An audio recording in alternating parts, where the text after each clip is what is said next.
I don't have time for this bullshit. Ha! Bullshit, bullshit, bullshit. All this guy ever does is BS. Anyway, it's time for another edition of BSing with Big Nate.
That was Vini Vicious, the track New York, their latest release. I am joined by Johnny and Tal. Guys, thank you again for joining me all the way from Tel Aviv, Israel. And thank you. Oh yeah. First of all, I appreciate you guys working around schedules. I know there it's like the middle of the day. But yeah, it's like 7 p.m. Like early evening. We're witnessing a beautiful sunset. Yeah.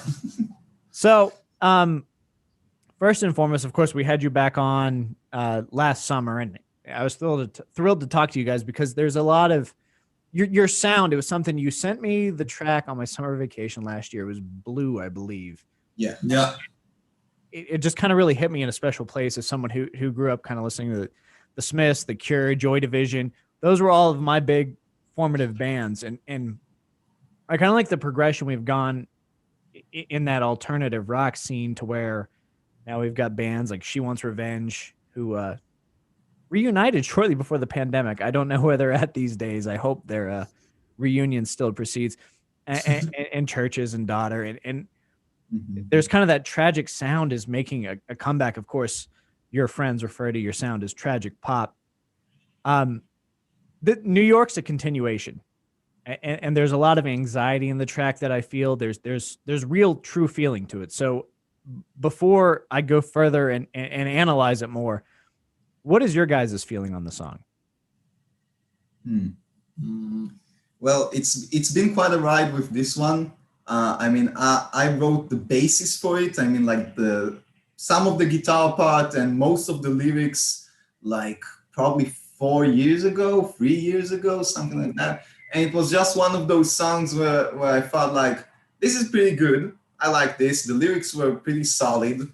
But I didn't really know what to do with it. I've got like, even now I have like a full folder of like lyrics and like music that I'm not sure what to do with. And from time to time, I kind of play it for friends and people I trust, like Johnny here. And sometimes if I'm lucky enough, they see the same kind of vision that I have for the song. And maybe they even add to that vision, like in this one. So I just played it for Johnny and Johnny really dug it. And he was like, yeah, we need to do something with that. And we started kind of building upon it and building like we usually do in the band. And we went through band changes, basically mid-writing this song and mid-like performing it and like just in the middle of everything. So we've been not struggling, but working on this for a while, like a year, until we actually recorded it. And when we recorded it, it came out really nice and it came out better than anything we recorded before. And it was a step forward and we're really happy.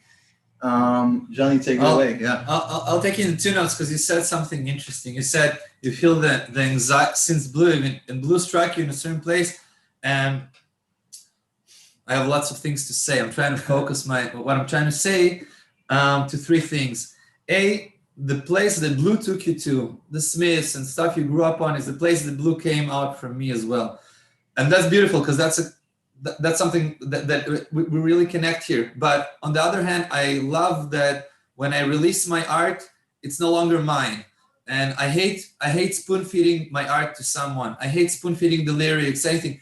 It's yours, it's the world's. Anyone can interpret the song to anything in their lives, to any band they like, to anything that was forming them as a child or in their teenagers, anywhere there. So that's nice. But what the bands that you said and the fact that they had on you is really kind of the place that it came out for me.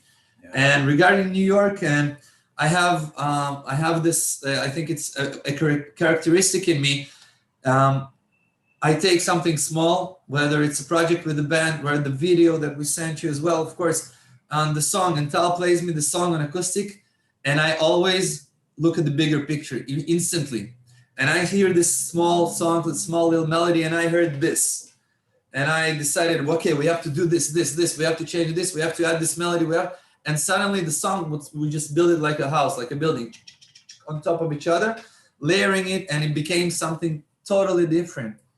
And the last thing I wanted to say, which kind of struck with me, what you said, there's this, I'll call it melancholic, anxiety, kind of darkish feeling to everything. And there's a song we've been writing over the past 2 weeks, and we called it, the demo's name is Soda Pop. it's really summery and happy and vibey, and like the bass is grooving and everything. And I noticed that the natural place that I took it in my singing, in the melody, is that place again. I took a very happy poppy song and I brought it down to makes you think, darkish, melancholic melody singing again. So I think that's a motif in this band and in our writing overall. And I think it's really out there in New York. I think it's really, it's the core of the song. For sure, yeah.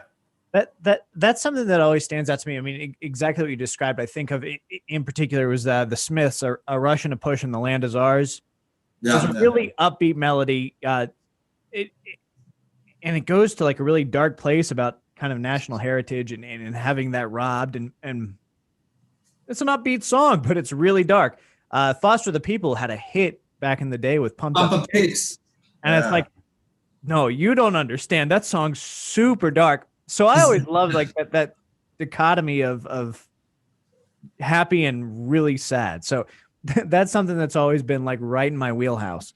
I also really appreciate the attitude that you don't want to spoon feed your art. I feel like sometimes, and I mean, you can kind of, I don't know what the landscape's like over there, but if someone else uses a band's song so quickly, a band will be like issuing a cease and desist. It's like, no, I do not agree with the way you feel about that song. I don't agree with the message. Here's a cease and desist. Whereas I think once the art's out there, it is definitely in the eye of the beholder. Always. I really appreciate that mentality. I want to talk about the video as well, because you did mention that. First of all, looks like it was a really fun shoot. It was kind of wandering all around. I'm assuming it was Tel Aviv, correct? It was. I'm not familiar with the local landmarks. Yeah. There's a lot going on there, and there's a very complete narrative, and anyone who's kind of just had, like, to me mentally, it's like I'm just exhausted and everything's just kind of jumping out at me and kind of crazy, and I don't really know like a clear vision of I just need sleep, damn it. But that's just where it relates to me. So was that the intention of the narrative, kind of this just exhaustion, border of a breakdown? Yeah, it kind of was. It's like, without over explaining it, it's mostly about I thought of David Lynch mostly when I first read the script, and Quentin Tarantino. It's very Tarantino-esque and very David Lynchy. There is this feeling of not belonging, being an alien where you are in your own body and in this place. It's being transmitted in the video.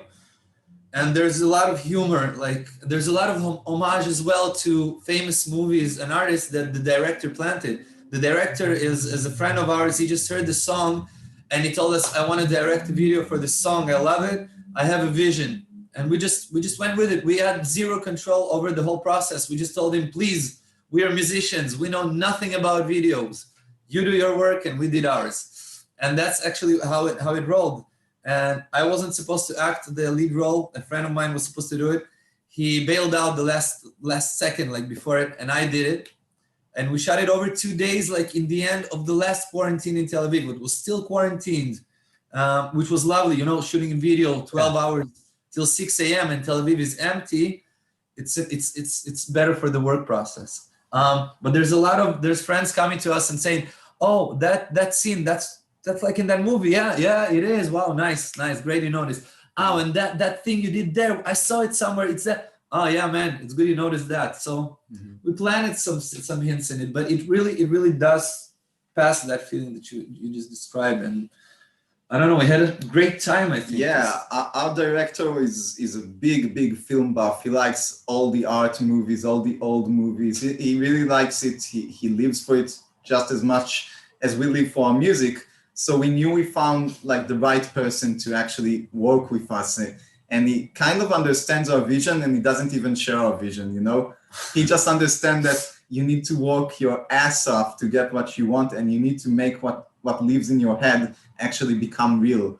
And I think he really did that on this video, which was pretty not only surprising, but like really encouraging. Yeah. Because no, I think it's an incredible final product, and it's really exciting. For those of you watching, if you haven't checked out the video for New York yet, you should pause it, go watch that, and then come back. It's quite a ride. Yeah, sure. Thank you. So you mentioned you were working on a new tune over the last 2 weeks. So it's important that I ask this. What's next for Vini Vicious? Well, it's kind of we kind of matured as a band. I think we feel the process that any band that feels any artist that feels that he moves forward with his art and he becomes better and he's honing it. We've kind of matured to working very meticulously and understanding what we want to do, how we want to do it, and we're on pace with everything.